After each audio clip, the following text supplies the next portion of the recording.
a person that I met through the Refuse to Lose um, family. And thank you for coming on today. How we doing? Doing good, man. Appreciate you for having me. But Teddy, man, you gotta let the people know that I am the greatest NBA analyst that Refuse to Lose has ever had. That's how you gotta bring me on, okay? That's it. Let's try again. Let's try again. All right, so today we've got the greatest NBA analyst in the Refuse to Lose family, Javon. Thank you, Teddy. Appreciate you for having me, man. I'm excited to talk some baseball. You know, I'm new to this, but I'm always true to this. So let's do this. Let's get it. All right, so when did you start watching baseball and why? So I first started watching baseball in about 2017, 2018. My friend, he played baseball when we was in high school together. And also my younger brother played baseball. And I was pretty intrigued with how the game was played. In middle school, we played like in PE, and I was an outfielder, and I'm a beast. Like I was catching everything. Like I catch it and I hit you right in the dime. And I just love the teamwork in baseball. And my friend always watched it. And then when the Nationals finally, made that big stadium and all that good stuff, it got me a little more interested because I was working around there at the time. And I just started watching the Nationals game with them, and I got more and more interested. That's what's up, man. So are the Nationals your favorite team? Yes, sir. Home team guy with the baseball. Okay. And who would you say is your favorite player in the MLB right now? Before I tell you the guy right now, because it's not a National, sad to say. I gotta show some love to a Nationals player. He's a legend. That's Ryan Zimmerman. When I first started watching, I mean, he was very consistent. He always, he was there for us, and he got the job done for us. And that's one guy that I always enjoy watching and enjoy when he got up to that plate. But right now, my favorite, I literally just learned about this guy a couple months ago, thanks to y'all once I joined the baseball chat. And it's Otani. I mean, I created a nickname for the guy. I call him the Agent Persuasion. And the reason why I call him that is because when he pitches, he gonna persuade you to swing or not swing. And you get struck out. I mean, he's a beast. I mean, the guy, he a beast at batting, he's a beast at pitching, and it's rare you see guys that good at both. So that's the reason why he's my guy right now. Yeah. And what would you say is some of the things that brought you into playing or even watching the game? You know what's very interesting to me about baseball? Like they play every day, and it's like they gotta submit a certain lineup and different pitchers pitch. And to me, I feel like that's like the ultimate team game because every day you're playing behind a different pitcher, kind of like for the most part. And each pitcher is different. Some guys strike them out. Some guys aren't the best at striking out, but they're the best at getting the ball, getting the pop flies, and letting the outfield do the rest of the work. So that's very intriguing to me. And in most sports, one or two players can dominate a game, or and I don't see that happening a lot in baseball. I mean, a pitcher can dominate a game. However, it's a lot of elements in baseball rather than just one or two guys. And that's one thing that really brought me into that. Yeah, I mean, with baseball, it's definitely it's a team game, man. Like you said, the pitcher can come out, he can throw a no-hitter, but did he hit a home run to get a run in? Right. Like he can throw a perfect game, but if your offense doesn't do anything, then it's all for naught, and that's what makes this game so special to me. You have to you have to contribute every day. Like even if you're not, you're not going to get a hit every time. You know, baseball is a game where you fail 3 out of 10 times, you're a Hall of Famer. You fail seven out of 10 times, you're a Hall of Famer. You know, if you bat 300 overall for your life, for your career, it's pretty good. And I mean, you have to learn how to deal with those failures, because if not, then you're not going to be able to survive in the game. Yeah, that's the only questions I got for you. You have any questions for me? Yes, sir. You know, like I said, I'm new to this, learning the ropes, so I know you're an expert. So my first question for you is, how would you describe baseball as a sport? I know we just touched on how it's a team sport and one guy can't really win it.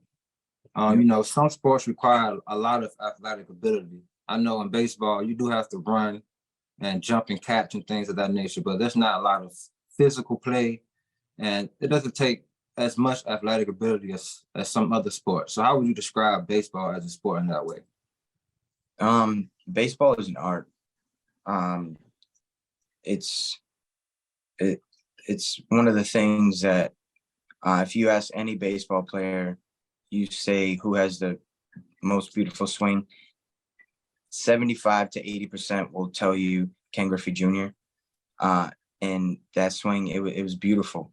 And like watching these plays that these players make and all that. I understand, yeah, that it's not hands-on physical, but if you were to take, like, for example, there's a video out with I think Giannis threw out the first pitch at a Yankee game, and he went into the tunnel and he was hitting in the cage and he could barely hit the ball off the tee. And that's the Greek freak, you know, and he can't hit the ball that isn't even moving, you know. So, I mean, it takes a lot of skill, a lot of hand-eye coordination to be able to play the game. And those like balls in the gap that are hit, outfielders need to travel like 100, 150 feet in like 3 seconds. And in that time, they have to judge, all right. And then they have to worry about like the wall or their teammate converging, like doing the same thing. They're going to get the ball. They got to communicate. You know, baseball is a beautiful game. No discredit away from any of the other sports, but I think that baseball is the hardest sport to play because hitting a baseball is one of the toughest things to do in sports. Yeah, definitely. Because I mean, them things coming in 80, 90, 100 miles per hour, you know. Yeah, I mean, it's coming. Yeah, I mean, those pitches that are coming at 80 miles per hour nowadays have like 15 inches of break each way. You know, that's an off-speed pitch. Now, these pitchers nowadays, they're throwing around like, I think average is about 97, 98 miles per hour. Wow. You know, so it's tough. Yeah, man. Ooh, I can only imagine, you know, when I was playing in middle school, we was doing an underhand pitch, you know, we wasn't even throwing it regular. So I can only imagine it. I got another one for you. Who would you say the greatest baseball player has ever? And is there anybody playing right now that you think can take the throne? I mean, this question's tough because I mean, you can go with the most home runs, which is Barry Bonds, but then you got the whole steroid thing, right? And then you can go with the most championships, Yogi Berra, with I believe it's 11, I think, or 8 around there. I gotta, don't stat check me. I gotta fact check it. But he's got the most. I know that. And he played in like in the 50s and 60s. So, and then you can go with the greatest hitter, Pete Rose, but then he also has something tagged along with him to where the whole gambling situation. But then you can go with Tony Gwynn as one of the greatest hitters of all time. You have pitchers like John Smoltz, Greg Maddux, Tom Glavine, who were extremely dominant in that era of baseball, and they couldn't even get Tony Gwynn out. You know, he was, I think there was a stat where John Smoltz came out and said it was him, Tom Glavine, Pedro Martinez, and I forget who the other guy was, but it was one of the top guys during that era, and he had only struck out to them 3 times in about, I think it was 171 plate appearances. So, and those guys were one of the top elite guys. So for me, I would have to say, oh man.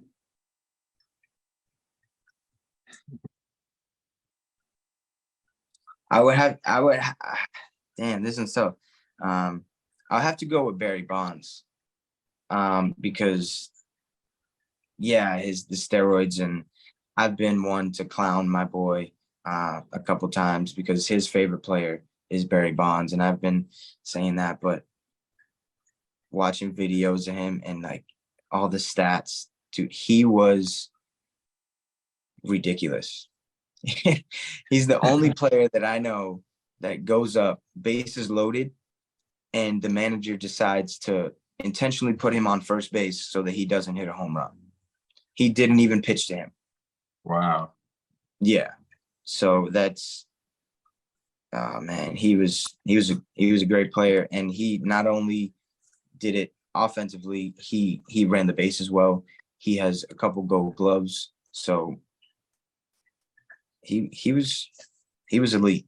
He was elite, and to see if anybody can, I would say Ohtani can dethrone him from that, because he's doing something that people that talk about Babe Ruth have never even seen it. Like, you know, like some people never even saw Babe Ruth play before, to where they're just talking like, oh, I saw a video, but I mean, we're seeing Ohtani do it right now, and he's extremely dominant. Like you just heard about him now, but he's been doing this for a couple years now, and I feel like now it's just he's starting to get healthy again. Well, he's staying healthy because earlier in his career he had a couple injuries, but I feel like Ohtani can take over that role definitely in the next 5-10 years. If not him, I would say his teammate Mike Trout.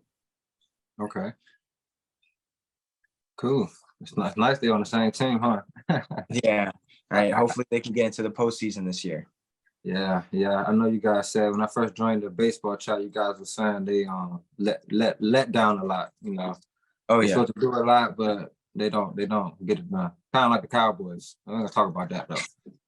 So that's my last question for you.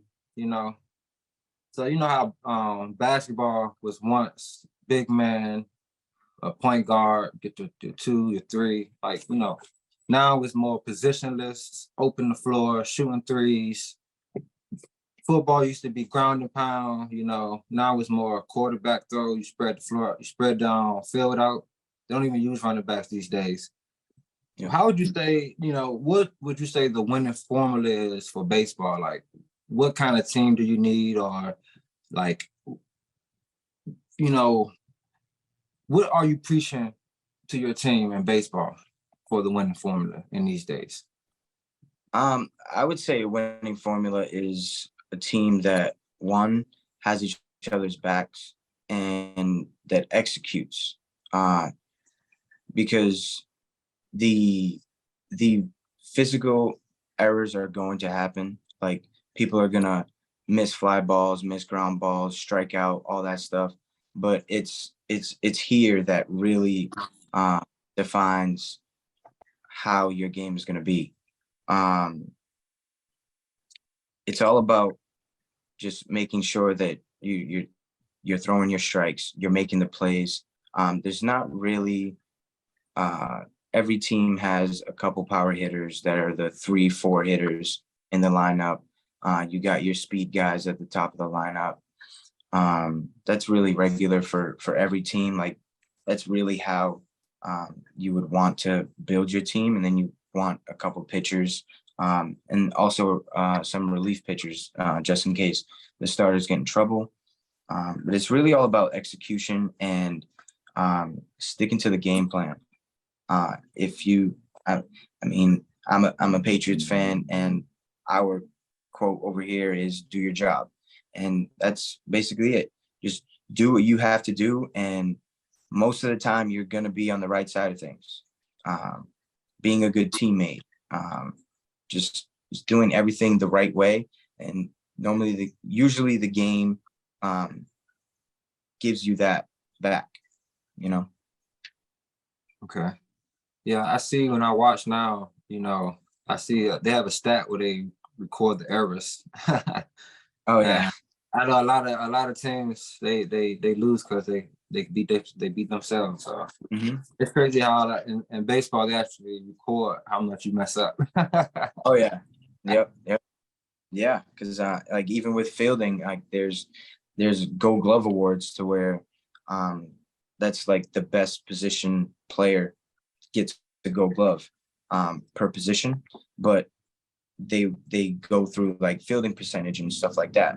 So every ground ball that you attempt to grab is marked as, oh, did he field it or not? And then if you fielded it, did you make a good throw? If you didn't make a good throw, that still counts as an error.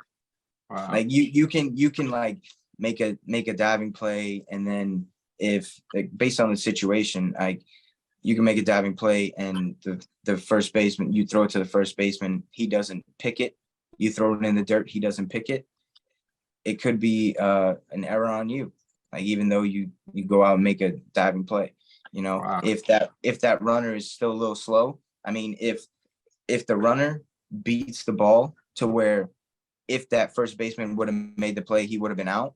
But if he passes him, then I mean, that's that. But yeah, it's all about execution and sticking to the game plan. Nice. Ultimate team game, man. I love it. Yeah, for sure. Sure. You got any more questions for me? No, I think that's all for this one, man.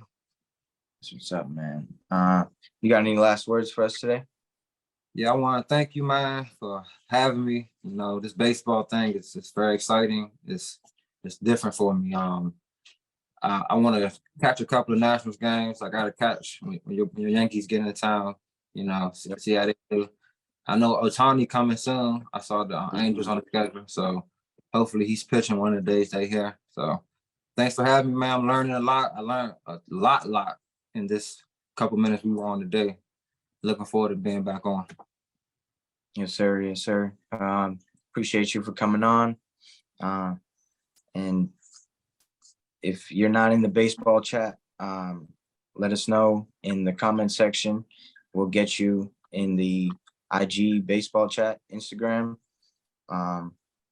And you'll get all the latest news on all the teams, wins, losses. You got some trash talk going on in that chat. So if you want it, we got it. Just reach out. That's all we got for you today. Peace.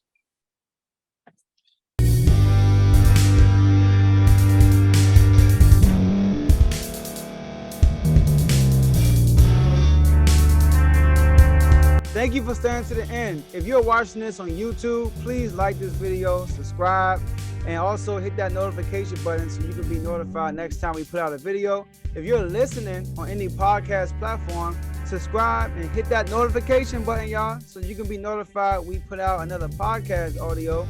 And last but not least, hit that share button. No matter what you're listening to or watching it, hit that share button and send it to somebody that you know that would love to watch this episode you just listened to. So once again, thank you for staying to the end, and we'll see y'all in the next episode.